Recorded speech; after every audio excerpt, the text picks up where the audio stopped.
ज्यांचा जन्म कोणत्याही महिन्याच्या 8, 17 किंवा 26 तारखेला झाला आहे, अशा लोकांसाठी येणारं 2025 हे वर्ष कर्म फलदायी असे असणार आहे.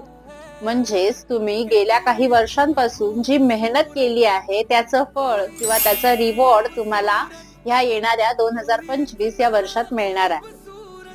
तुमच्या मेहनतीचं चीज ह्या वर्षात होणार आहे. तसेच अजून एक गुड न्यूज अशी की ह्या वर्षी तुमचे प्रॉपर्टी घेण्याचे योग बनत आहे.